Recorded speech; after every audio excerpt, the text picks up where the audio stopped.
All right. So, let's do the questions first, and then if we can break into and do a little bit of practice.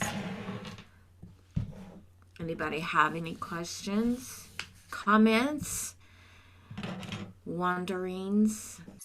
So we are in the process of moving, and we have been doing this for a month. We thought, packing a little every day would get us to the finish line without stress. I was very wrong. Anyway, No. I'm a professional mover. Mm-mm. with all the moving, I haven't been able to, number one, I don't have the time to just sit and Yeah. meditate. And there's so much clutter in the house. It's like I can't focus. Is that normal? Yeah. I think that's very, very normal. Mm. You know, life happens and our life will get in our way. It will. And there's really nothing we can do about it. We have to live. We have to go through all that sort of thing. And when that happens, just say, this is temporary.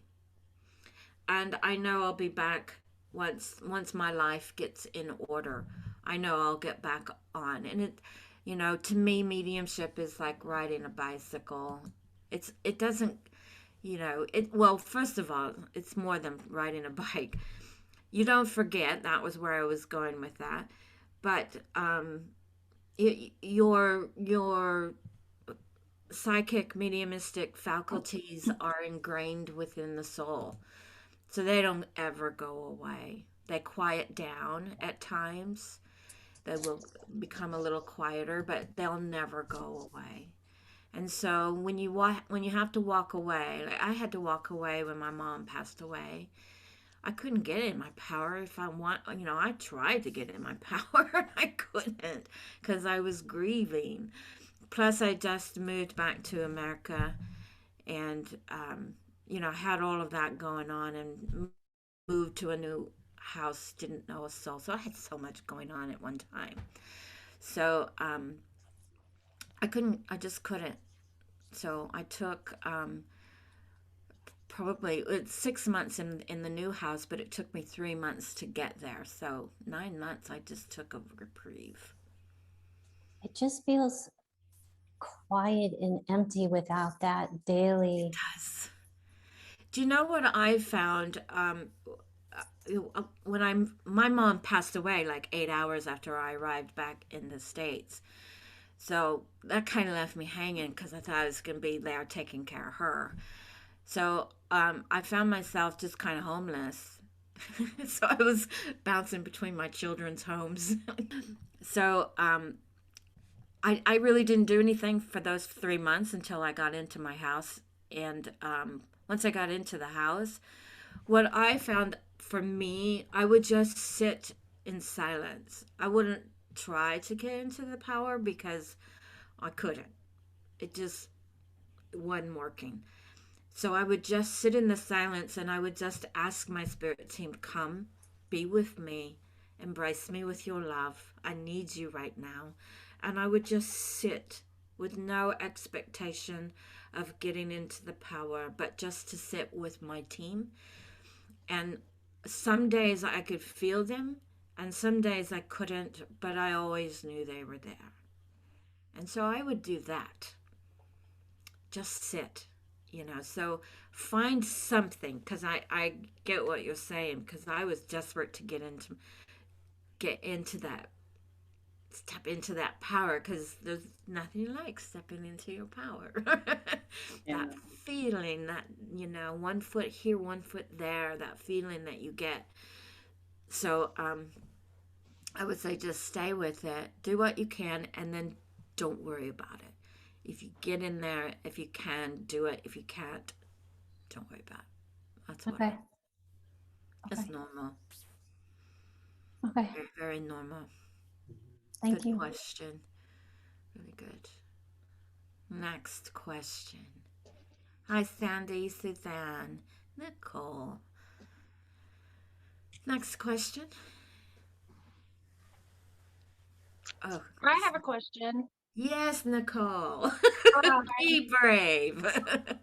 I'm Nicole. I am 42 and I'm just now um kind of got hit with all of this stuff.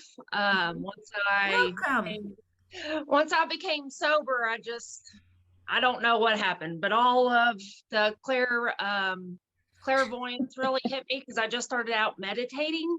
Hmm. So, my question is so I'm brand new to circles.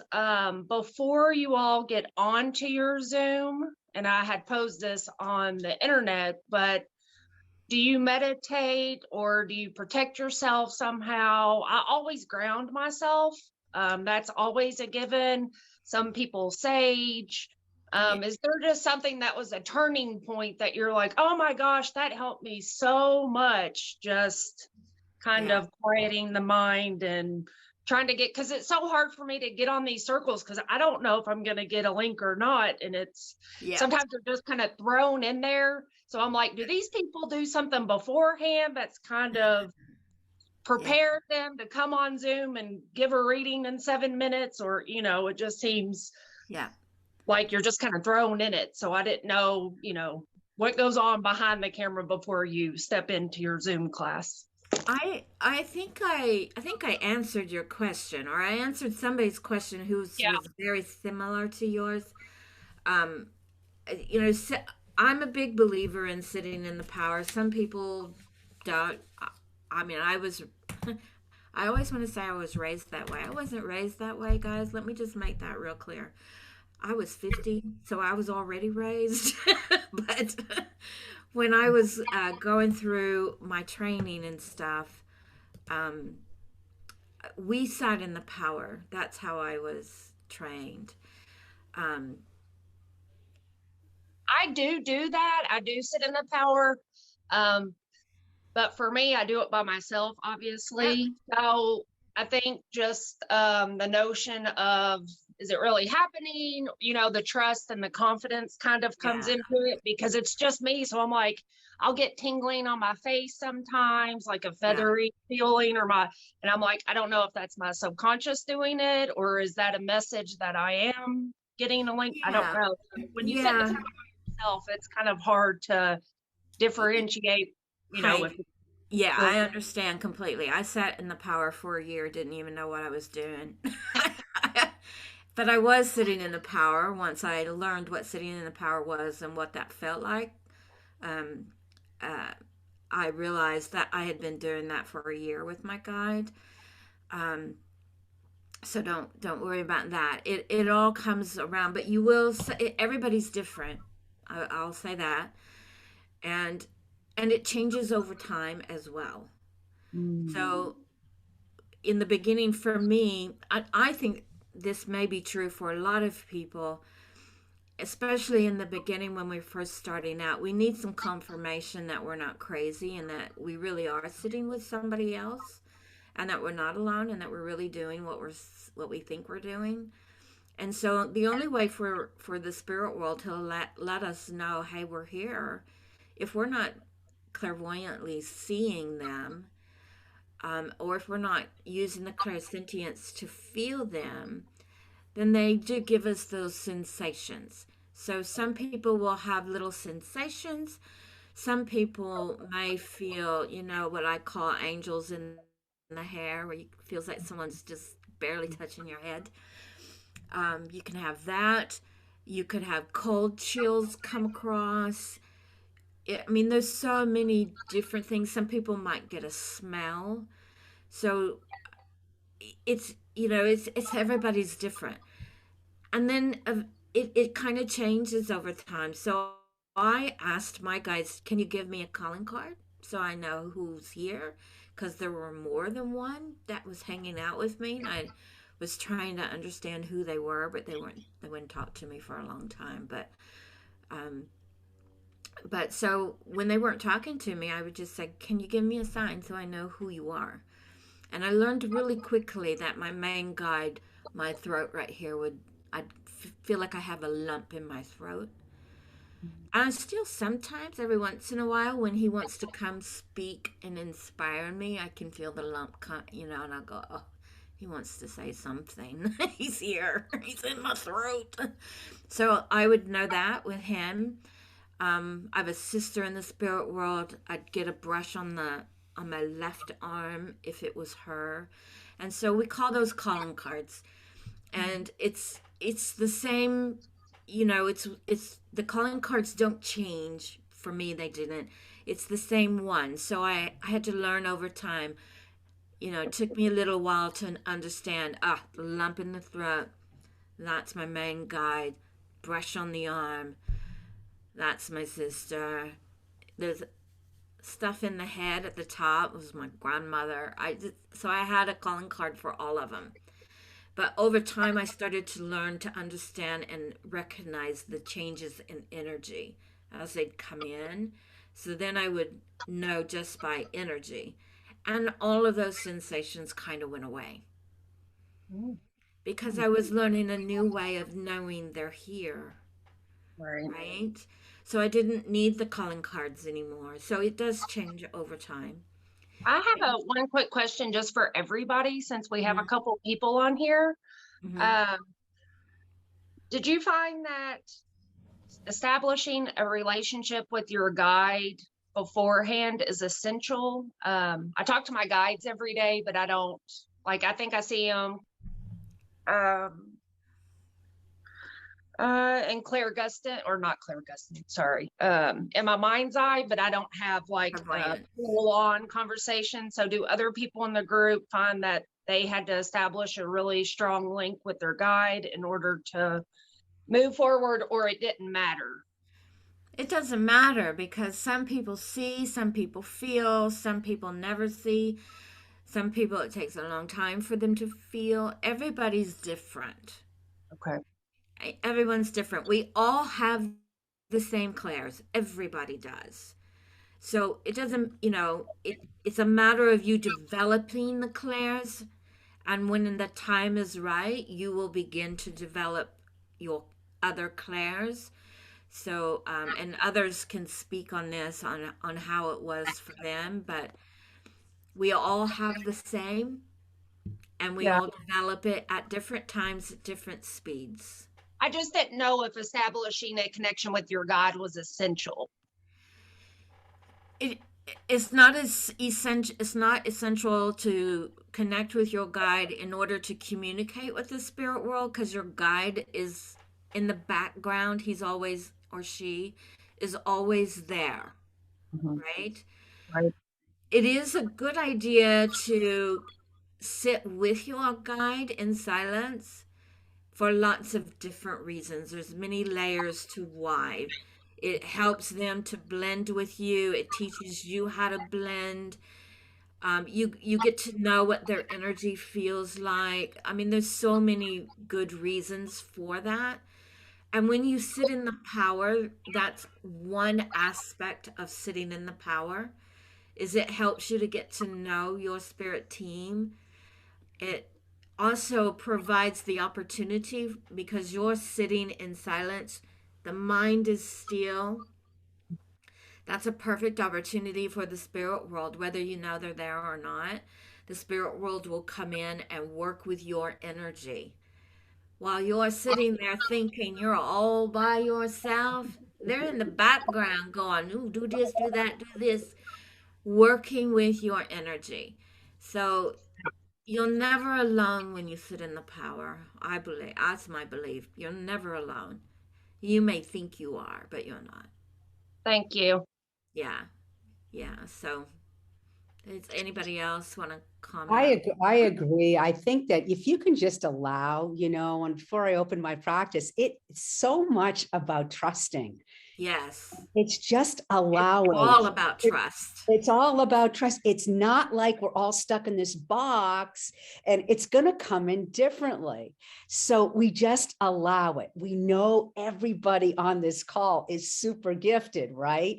So Yes. how it comes in for you and somebody else, it's all going to be different. The idea is, and what's beautiful to my heart, because my practice is called Take 5 Meditations, is that everybody in this room is meditating. And that's really, I think that's a foundational piece of it, because you've got to quiet the mind. You got to connect with your higher self if you can, Yeah. and then just allow and have fun with it and see what comes in and trust it. Yeah. Yeah. Trust and surrendering to spirit, to me, are the two biggies. The blending comes naturally when you have trust and surrender. You'll blend naturally. And for some people, it all just happens, and they don't even do anything. It just happens for them, and we don't like them. No, don't. Yeah, no, just joking. We do like them. We wish we were them. But, you know, I connected with the spirit world as a kid, but I didn't know what I was doing. I I had no idea what I was doing, and it wasn't until I started training that I realized the importance of doing these things, even though I could connect with spirit and communicate with them. It was my training that gave me the discipline that I needed, and the knowledge and understanding of, this is why this is happening. This is what I can do to make this stronger. This is what I can do to develop this and be a more disciplined medium and not be scattered all over the place, which is where I was when I started. I see your hand, Sandy and Asia, but I just want to touch on a comment that was made on Sarah had said something about her guides and not having a strong communication with your guides. If you've listened to me long enough, you'll know that my guides, I sat with my guides faithfully every single day for anywhere from 30 minutes to an hour every day. Total silence, sitting there with me, and he refused to speak to me, which really ticked me off, because I had questions and I wanted answers, and I got nothing other than trust. That was the only answer he would give me, trust. And then if I tried to outsmart him and rephrase it in another way, he would say, rule number 2, go back to rule number 1, trust. And that was all I got for a year. And then when he finally started speaking to me, I would sit and have conversations with him, Sarah. And I just knew he was listening. And I knew that I would eventually get my answers. But I didn't hear him. It wasn't two-way. It was really me being aware he was here, and I was talking, sending my thoughts, sometimes out loud, sometimes in my head. And then at some point in the future, I knew I would get the answers. And that's pretty much how it always still kind of works that way with me. Sometimes we do have two-way conversations now, because I talk to my spirit team all the time, probably more than people that are living. I talk to them more, the dead more than the living. But and we do have two-way conversations now, but it's taken a long time to get there. So I wouldn't be so worried so much about that. Asia. I just wanted to reiterate and just, put forward even more strongly to bear in mind, you can't compare yourself to other mediums. Like for me, I was 60 when I woke up, 2 years ago. So it happens when it happens, and not that the gift wasn't already there. So, there's always going to be mediums who are better than you. Or can do other things that you can't do. And there's always going to be some that you're going to be able to do things that they can't do. And that's just natural. So if you recognize that, then you're lucky to be around them, because you get the opportunity to ask them questions, and to get information, and they share, because I found that this community is like one of the most generous communities in the world, so generous with their gifts. So, and so I would say, if you're hearing me all, but everybody who's new here, you come to the right place, because this is a very welcoming place where everybody shares. It's a Yeah. wonderful community. This is a good community here. Awesome. All of, attribute that to those who show up. But and just to piggyback off of what Asia said, I've been doing this for a long, long time. I've been working publicly for a long time, and I can be reminded very quickly that there are those that who don't even know what they're doing that can outdo me. And I'm not going to mention any names, but I do know a 16-year-old who has out-of-body experiences without even trying while she's at school, who should be paying attention in class. The teacher in me coming out here, but has out-of-body experiences and finds herself floating above her peers watching conversations, and I'm like, damn it, I can't do that. Why can't I do that? I want to do that. So it doesn't matter really.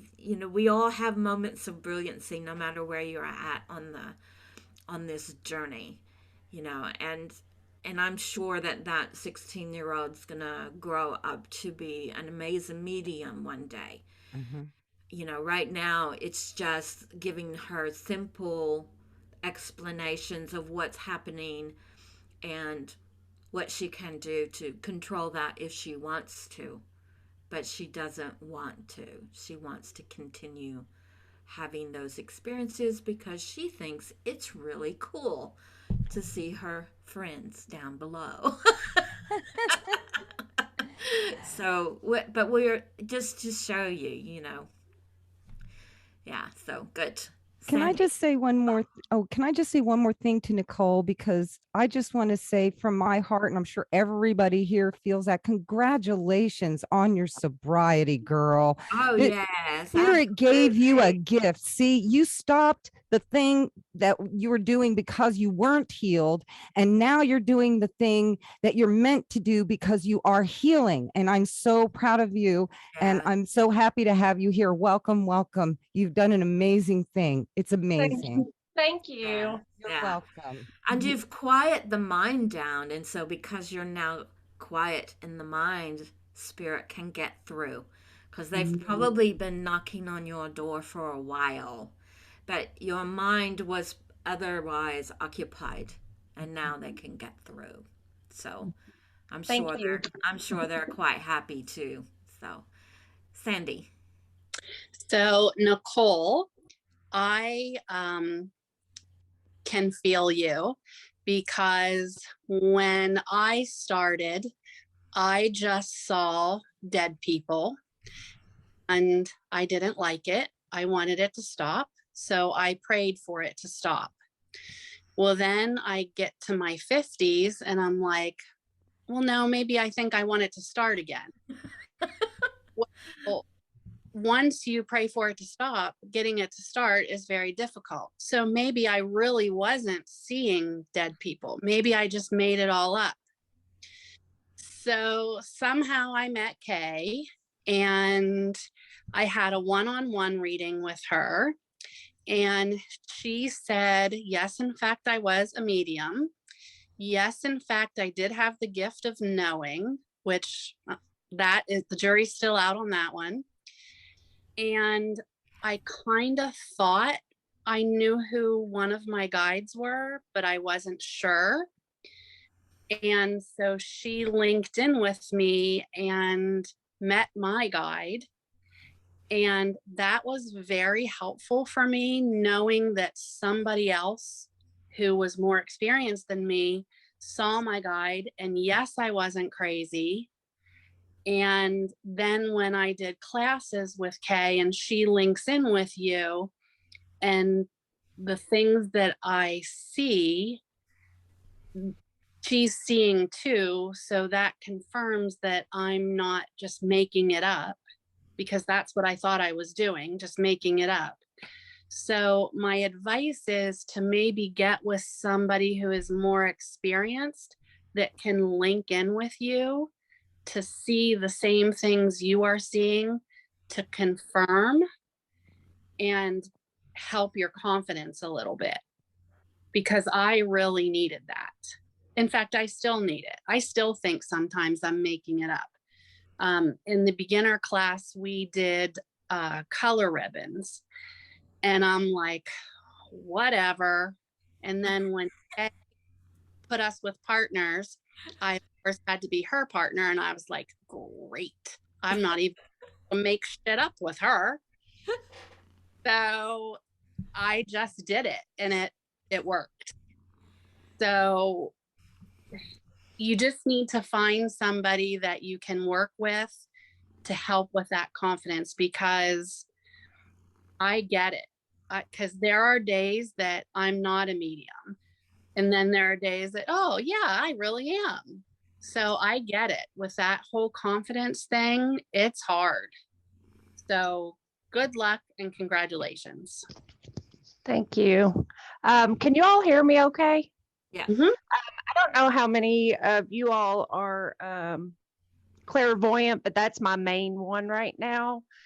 And I often have to close my eyes to see the visions. So I'm confused as when you do have a sitter, I don't want to just sit there with my eyes closed because that's how I often see things.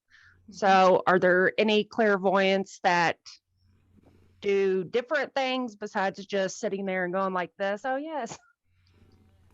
It's a matter of focus. So when you close your eyes, it helps you to focus, and it helps to take you away from this world and take you to the spirit world. So that's why we close our eyes, especially in the beginning. So one of the things that you can do if you want to get out of that, if you want to move beyond that, is find a place on the wall that's in front of you and just look upwards towards that spot. When I'm working with spirit, especially like if I'm running a class or something like that and there's lots of people looking at me, for me to get my, hang on one sec, let me let somebody in. For me to get my focus to the spirit world, when I now I have cat hair flying. Get the cat hair out of the way.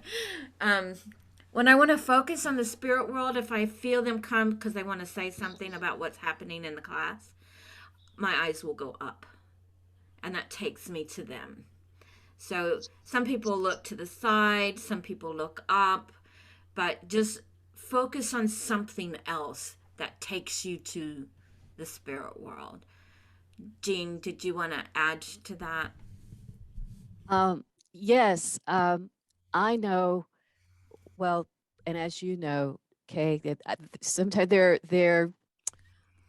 I guess people work differently, and I know when I took a course with Tony Stockwell, he said, that of course he was trained, you don't close your eyes.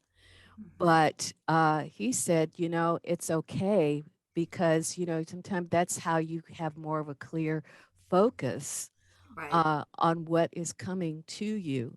So, it varies with different people. I remember in one development circle that I was in last year, actually 2 years ago, where the instructor kept telling us, no, don't close your eyes. And there was one person in particular who was so gifted. He had the abilities of, clairvoyance and sentient, but he would close his eyes. But he was getting all these messages. But she kept trying to correct him to say, now don't close your eyes. Don't close your eyes.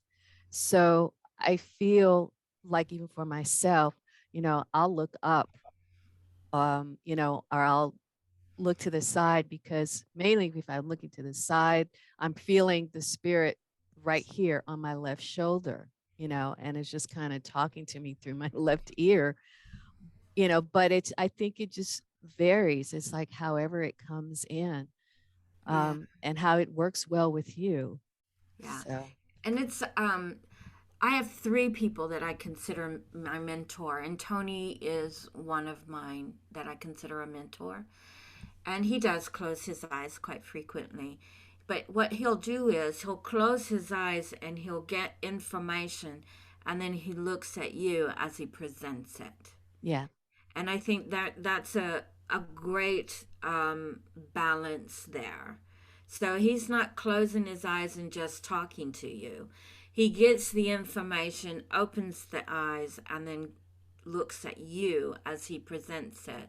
So the thing is my other 2 mentors, I wasn't allowed to close my eyes at all, and I can see I see the value in both, because I've been trained with both, so I can see the value in both of those. All of my training was to be on a stage, all of it. It wasn't for private readings, although it all mashes together. But it was all to be on a stage. And if you're on a stage, you really need to have your eyes open, because you've got 100, 200 people looking at you. And you don't really want to close your eyes for that. But when you're sitting one-to-one, now I did have one of those mentors sometimes would close his eyes on the stage, but he would lower his head so the audience wasn't aware, and it would be, bear with me, and he'd focus, and then he'd raise up and then continue on. Or sometimes he would just do a quick turnaround and then flip back around real quick. And it was just, nanoseconds that he would do that.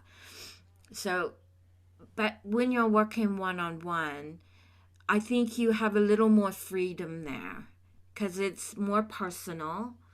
And and I like the way Tony does it, where he closes his eyes to focus and get the information, but then looks at you when he's delivering it. And I kind of like that. I think I don't see anything wrong with that.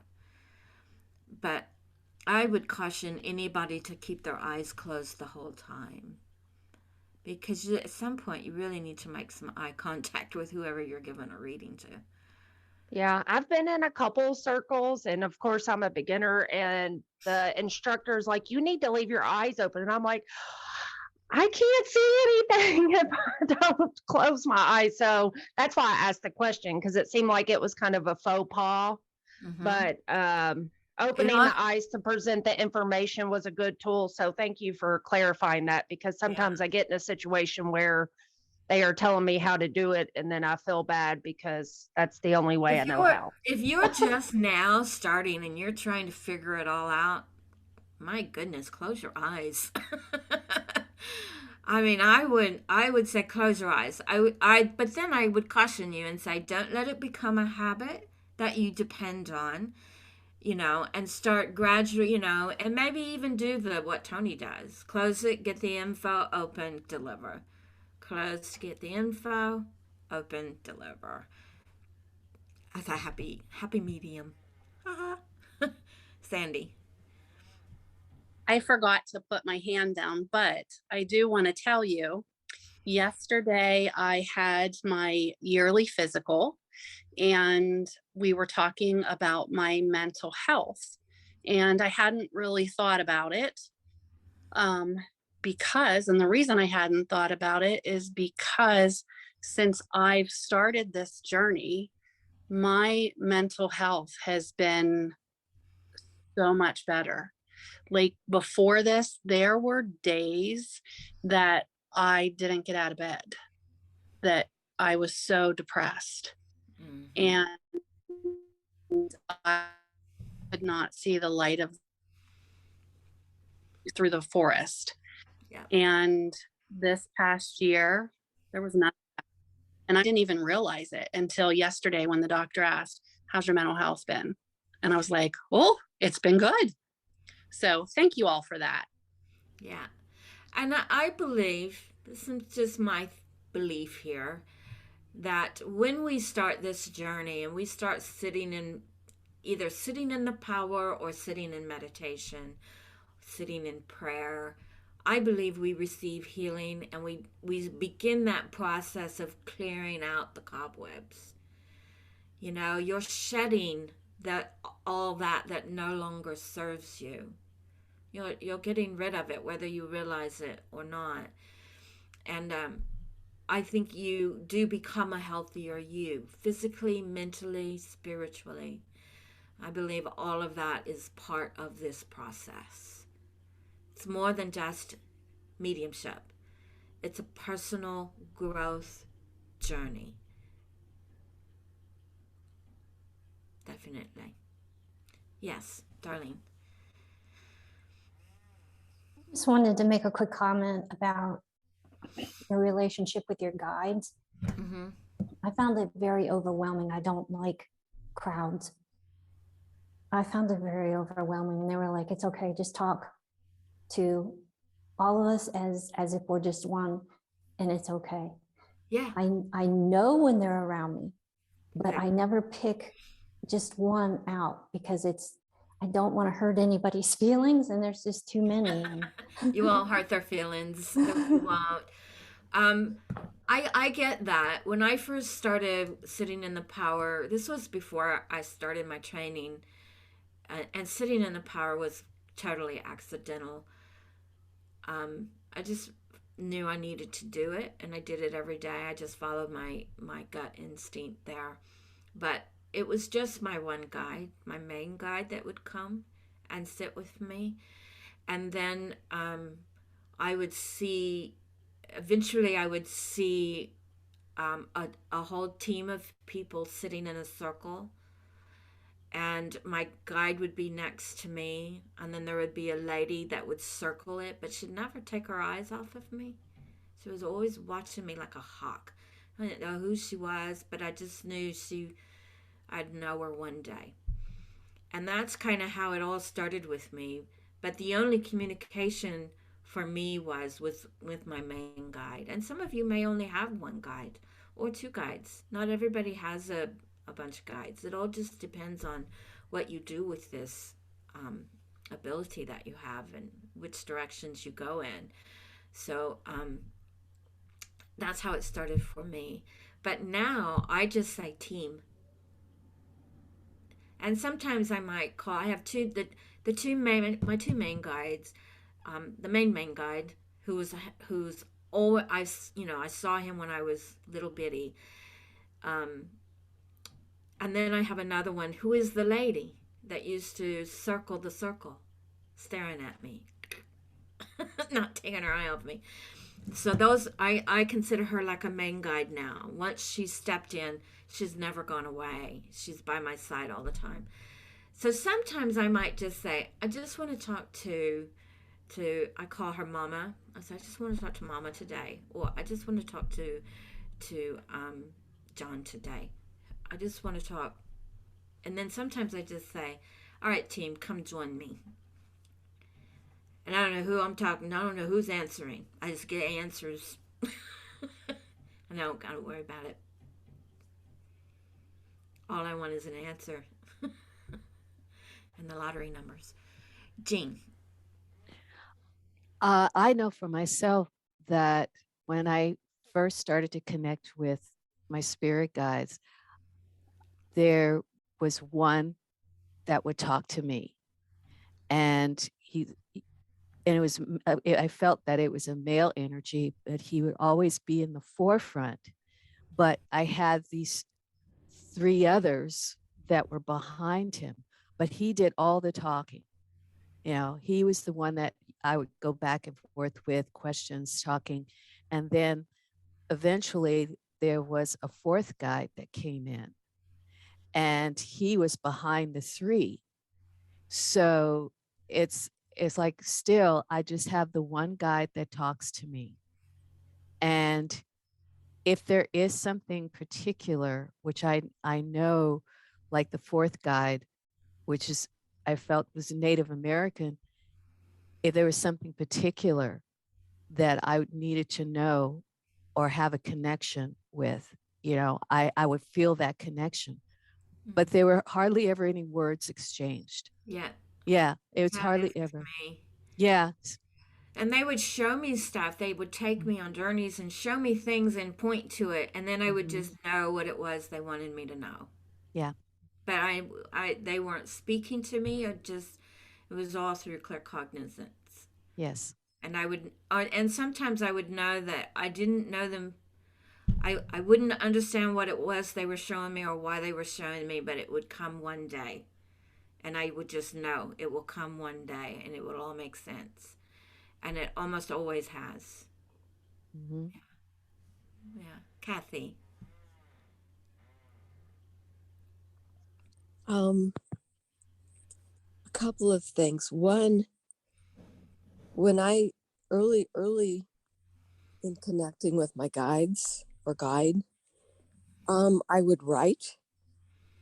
And so a good deal of my connecting guide wise has been just writing.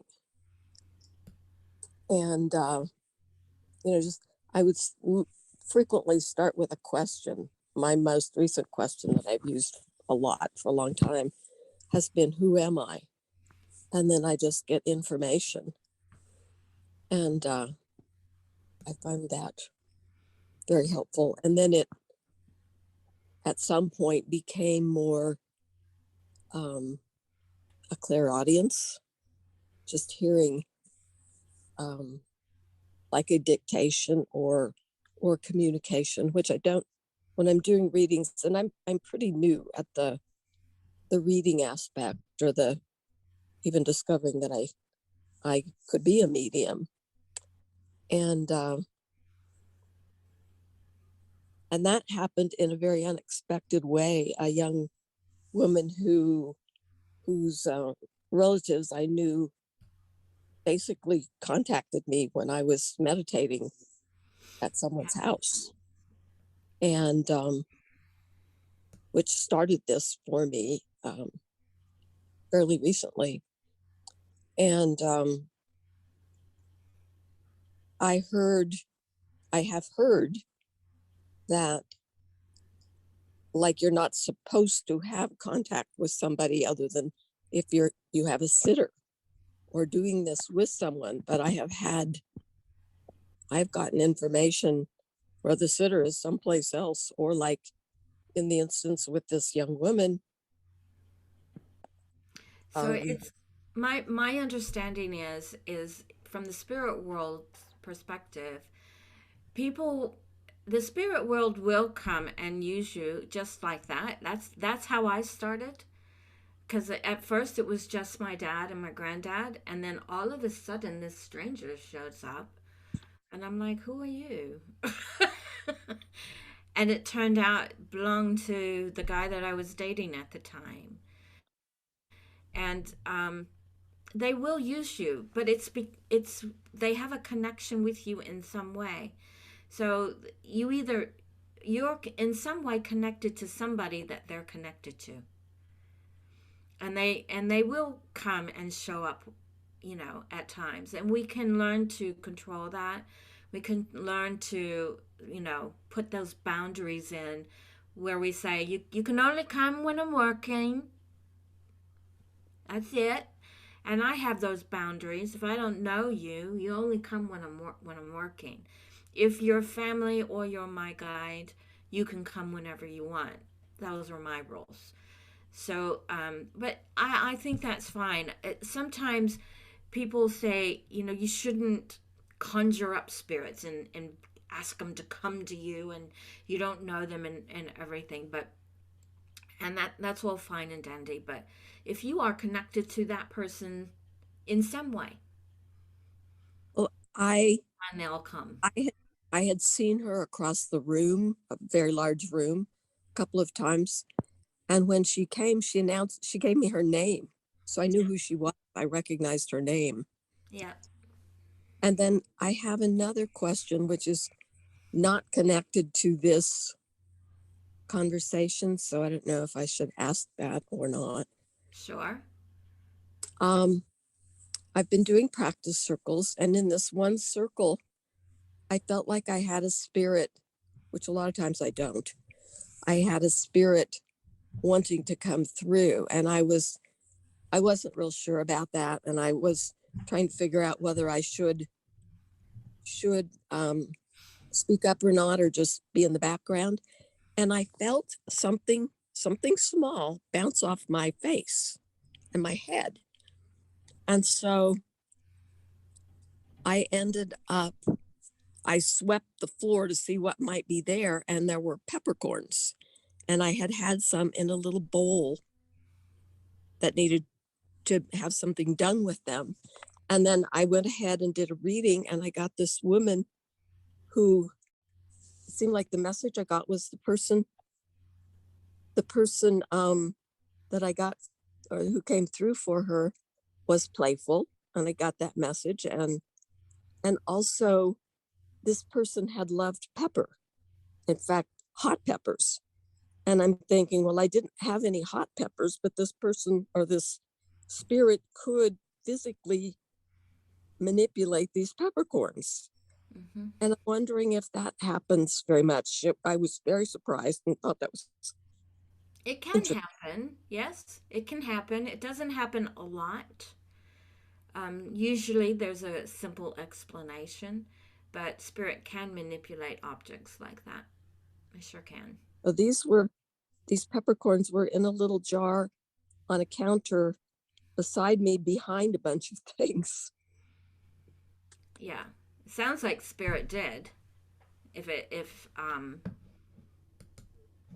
no reason that they should have been on my floor.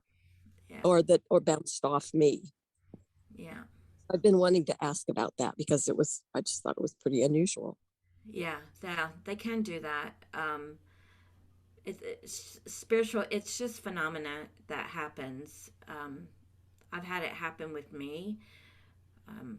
I know family members who've had similar things happen to them. Pennies being thrown from underneath a bed. All kinds of things, and usually in my own experiences, it's always been with someone. The spirit communicator was somebody who was very playful. Very what? Playful, yeah. Just, always playing around, cutting up, jokes, pranksters. That's always been my experience. And that's other people may have other experiences, but that's been mine. Yeah. Thank you. Asia.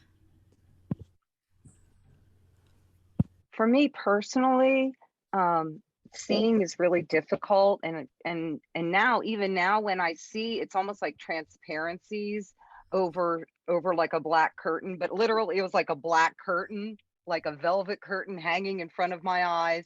And then all of a sudden, when I started opening up, and Jean can attest to this, all of a sudden, because I do spirit art, and spirit jokes with me because they know that I need that to be led along and led into it. So they come from humor.